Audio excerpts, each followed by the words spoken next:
Watching Alabama's WVUA News at 6. I'm Lynn Brooks. And I'm Philip Coleman. Tonight on WVUA News at 6, a former Alabama high school football coach has pleaded guilty in a molestation case. And you've heard of traveling by horse and buggy? How about mule and camper? We've got the story. But first, tonight's top story, a family who lost everything in the Tuscaloosa tornado, now taking the first steps toward rebuilding their lives. It's been 8 weeks since David Biote and his 2 sons were together.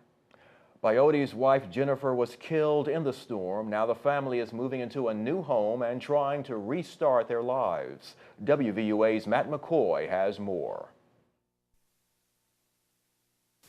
I hold on to the kitchen cabinet and I saw the whole building was just shredding. That's the last thing David Biote remembers from the April 27th storm, the same storm that claimed the life of his wife and his 2 boys' mother, Jennifer.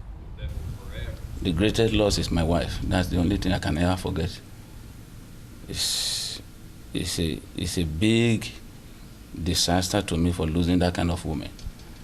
So that is still what is pounding on my heart. I can't still get it. It's too hard for me, man.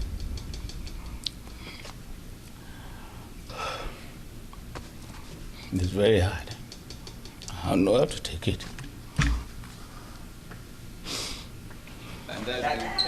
But now, 2 months later, Biote and his 2 sons, Diontarek and Tavares, are rebuilding their lives by moving into a temporary home, but they can't help but notice one thing not there. When we get the key, I look at my 2 boys and something is missing beside me. So I'm so sorry if I'm very sorry.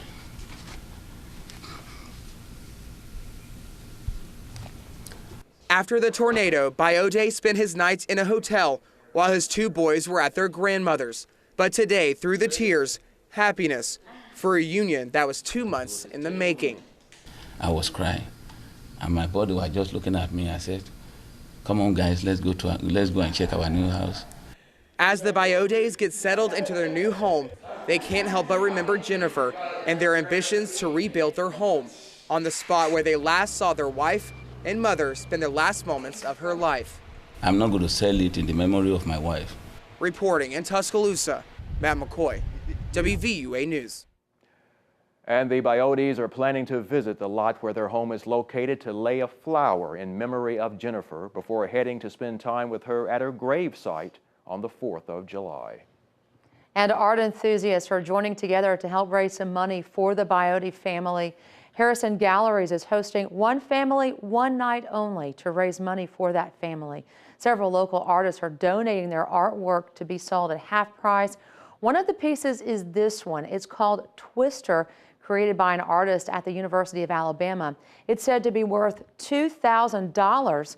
More than 25 artists have committed to the evening, One Night, One Family, and that's tomorrow night, 6:30 till 8:30, Harrison Galleries in downtown Tuscaloosa. In the aftermath of the April 27th storms, people across Alabama have amazing stories of loss, survival, and resilience, and we've heard many of those stories, but there are a lot more out there to share, and we want to hear from you. If you have a storm-related story that you would like to share, go to our website, WVUATV.com, and click on the graphic on the right side of our homepage that says Alabama Tornadoes. We'd also like to see the photos and video you shot after the storm.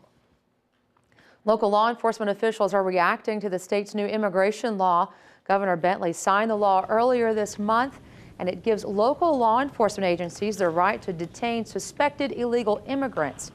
This week, about a dozen Alabama sheriffs met with the head of the U.S. Department of Justice's Civil Division.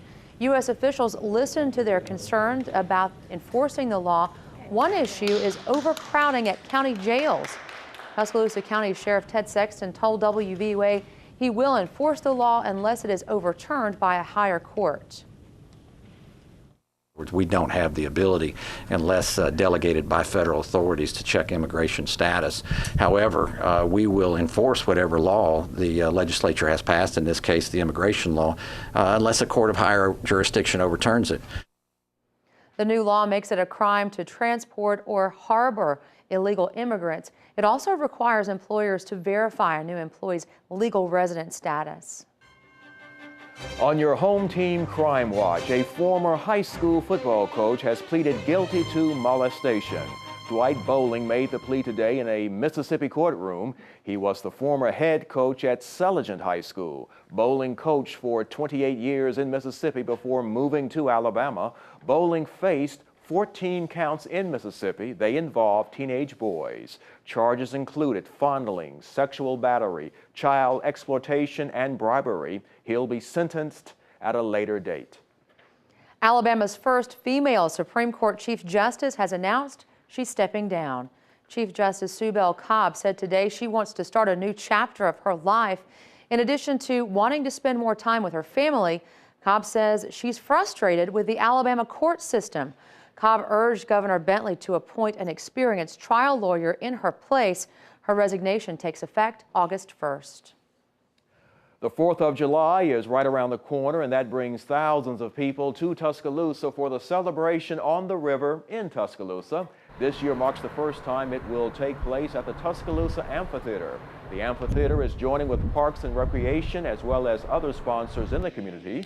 Organizers tell WVUA July 4th will be full of free events for all ages, like water balloon tossing, face painting, and tug of war. This year, the Tuscaloosa Symphony Orchestra will present a concert. Director of the amphitheater, Wendy Riggs, told WVUA sponsors are helping to make this year special because of what Tuscaloosa has been through. We have sponsorships that are helping us underwrite the cost of the fireworks. The fireworks have also agreed to, because of the fact of what Tuscaloosa's just gone through, they are making it a bigger, better show than what we originally bought, so that the city of Tuscaloosa can kind of celebrate being in Tuscaloosa. And the fun kicks off at 4 o'clock on Monday. Outside the amphitheater, all the kids' events are free. The amphitheater gates will open at 7. The cost to get in is $5 per person, or $15 for a family of 4. Kids 5 and under are free. The Tuscaloosa Symphony concert starts at 7:30. Fireworks kick off at 9 o'clock.